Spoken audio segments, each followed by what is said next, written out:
All right, so you want to take a deep dive into the life of Kris Kristofferson, huh? Yeah, it seems like it. I mean, you've really gone above and beyond this time.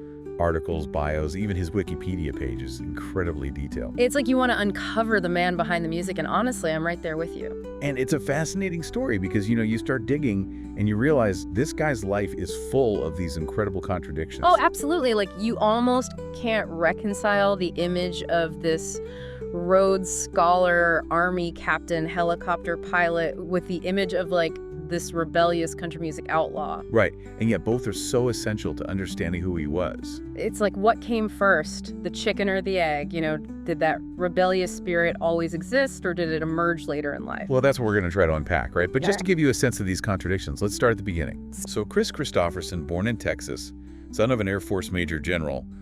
Talk about a family steeped in tradition. Yeah, you can already picture, like, this very structured upbringing, probably pressure to follow in his father's footsteps. Exactly. And to some extent, he does excel academically. Graduates summa cum laude from Pomona College with a degree in literature. Okay, so we're not talking about some rebellious kid who barely scraped by in school. This is a guy with some serious intellectual firepower. Absolutely. But even then, there are these hints of something else bubbling beneath the surface. Like what? Like he was secretly writing angsty poetry in his dorm room at night? Well, there's that, but I'm also thinking about his athletic pursuits.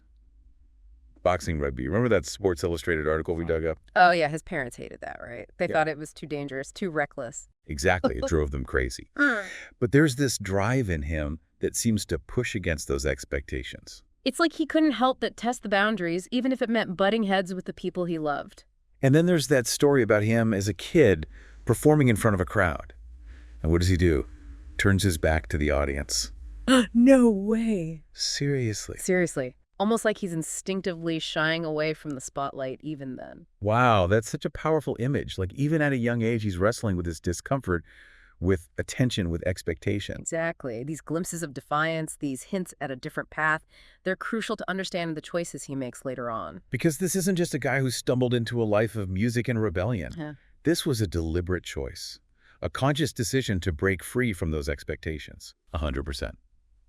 So here he is, having conquered Oxford. He joins the Army, becomes a helicopter pilot, even teaches at the prestigious West Point. You'd think that kind of discipline, that level of achievement, would satisfy that part of him that thrived on structure. It's like he checked all the boxes, right? He did everything that was expected of him and then some. And yet that's precisely where things take this dramatic turn, because Nashville is about to meet its most unlikely hero. Talk about a leap of faith. This Yeah. is a man who, on paper, has it all, a prestigious career, a clear path laid out for him, and he walks away from it all to chase this burning passion for songwriting. It's a decision that will define the rest of his life and change the face of country music forever. I mean, you got to wonder what was going through his head, right? Was it the storytelling aspect of songwriting that really grabbed him? Or was there something about the rawness, the emotional honesty that he could pour into those lyrics that just resonated with him on a deeper level? I think it was a perfect storm of all of that. You can't underestimate that element of freedom that comes with songwriting, especially for someone like Kristofferson, who'd always been so driven by structure and achievement. And remember, this is the era of Vietnam's social and political upheaval. There was a real hunger for authenticity for music that reflected the anxieties and the complexities of the time. And Kristofferson's music definitely wasn't shying away from any of that. He was tackling those gritty realities head on, heartbreak, loneliness, longing, even anger at the system. Themes that resonated with everyday people, but were pretty revolutionary for Nashville at the time, right? Oh, absolutely. He was like a bull in a china shop, challenging those polished, predictable norms that had dominated country music for so long. It's like he was single-handedly ushering in this new era of raw honesty and vulnerability. And it wasn't just the themes, it was the sound, the style, too. Exactly. He was blending country with folk, with rock, even with elements of his literary background. It created this sound that was both familiar and completely fresh. It's funny how those different influences all came together to create something so unique, so distinctly. Kris Kristofferson. And it caught the ear of a man who would become instrumental in launching Kristofferson's career, Johnny Cash. Oh, so speaking of Johnny Cash, Oh, we no. have to talk about the legendary helicopter on Johnny Cash's lawn story, because every good country music tale needs a good Johnny Cash story, right? Especially this one. It's almost too good to be true. But there's definitely truth at the heart of it. Picture this. Kristofferson, determined to get his music heard, literally lands a helicopter. wait for it, Right. in Johnny Cash's yard. It's the kind of move that could have backfired spectacularly. I mean, talk about ballsy. Oh, absolutely. Oh, yeah. By Kris Kristofferson's own admission, it was a bold, some might even say reckless move. But it speaks to that same audacity, that same refusal to be ignored that fueled his entire journey. And of course it worked. I mean, how could Cash resist that? It's like something out of a movie. Right, and it speaks to Cash's character, too, that he recognized the raw talent, the sheer determination in that gesture. So Cash, the ultimate champion of the underdog, was captivated enough to listen to that demo take. And the rest, as they say, is history. That tape contained a song that would become synonymous with both men. Sunday Morning Coming Down. It's hard to imagine a more perfect pairing of artist and song.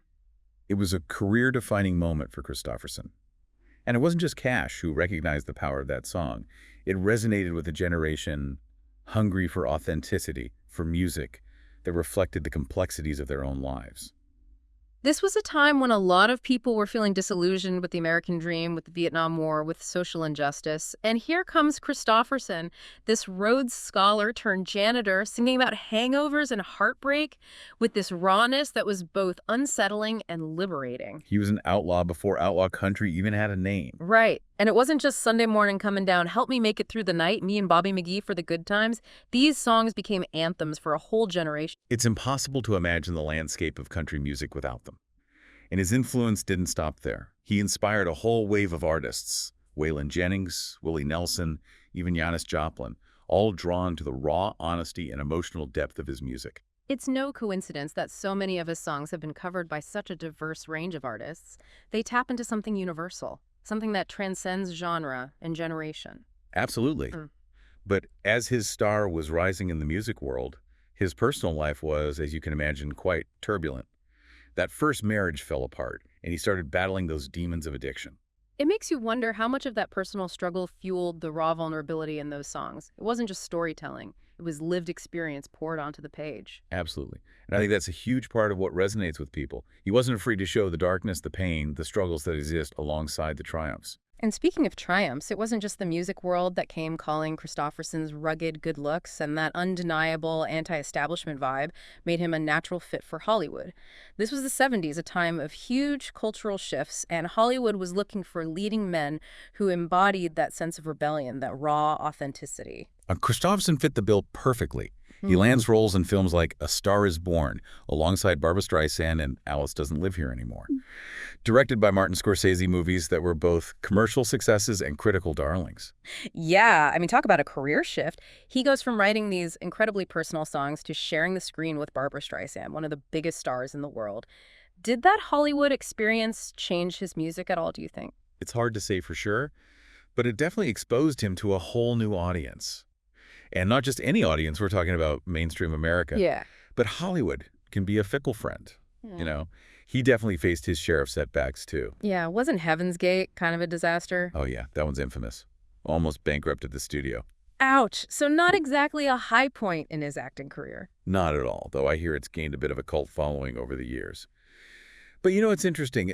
Amidst all of this professional turmoil, something really significant happens in his personal life. You mean his marriage to Lisa Myers? Exactly. They met in the early 80s, and from what I gathered, it seems like she brought a sense of stability and peace that had maybe been eluding him. Yeah, you get the sense that he was searching for something, searching for that sense of home, both literally and figuratively.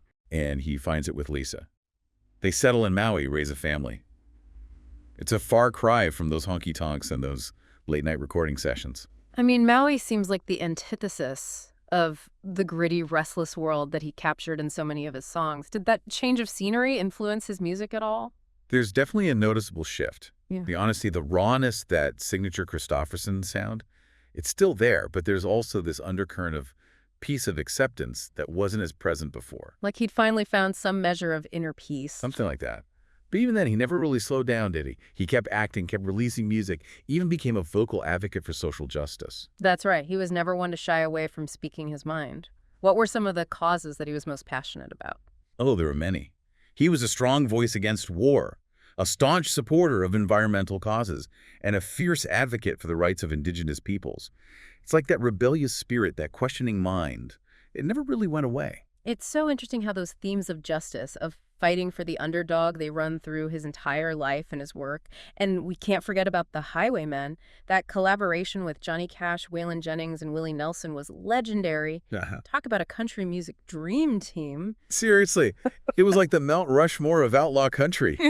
Their music was a testament to that raw, authentic spirit that Kristofferson helped usher into the mainstream. They were larger-than-life figures, every one of them. But at the same time, there was this relatability, this honesty in their music that resonated with people from all walks of life. And that's the thing about Kristofferson. He contained multitudes. He was a scholar turned rebel, a military man who became an advocate for peace, a country star who broke all the rules. It's almost impossible to categorize him, which begs the question, what do you think is the most enduring part of his legacy? That's a tough one. His music will undoubtedly continue to inspire and challenge listeners for generations to come. But beyond that, I think it's that spirit of defiance he embodied, that courage to follow your own path, to speak truth to power, and to embrace the messiness of life with honesty and vulnerability. He achieved incredible success, but he also faced those very public struggles, those moments of self-doubt. It's a reminder that even the most celebrated figures are just people trying to find their way. Exactly. And in that way, I think his life and his work offer a powerful message of hope. It's a message that encourages us to embrace our own complexities, to challenge expectations, and to find beauty and meaning in the most unexpected places. So well said. You know, thinking about all of this, it's fascinating how Kristofferson, a man who could have easily chosen a life of privilege and comfort, always seemed drawn to those themes of the underdog, the outsider, the rebel fighting against the odds. It's true. He had a knack for tapping into that sense of alienation, that longing for something more that we all experience at some point in our lives. He was a Rhodes Scholar who identified with the drifter on the highway, a military man who questioned authority, a country star who broke all the rules. It's like he saw the cracks in the American dream, the hypocrisy, the broken promises, and he channeled that into his work. And in doing so, he created a body of work that continues to connect with people on a deeply personal level. It's a reminder that even in our differences, even in our struggles, there's a shared humanity that binds us together. And that's where we'll leave you this week, folks. Kris Kristofferson's life and legacy is a testament to the power of embracing those contradictions, of finding beauty in the broken pieces, and of always staying true to yourself, even when it means going against the grain. Thanks for joining us for this deep dive into the life and music of an American icon. Until next time, keep exploring, keep questioning, and keep those insightful requests coming.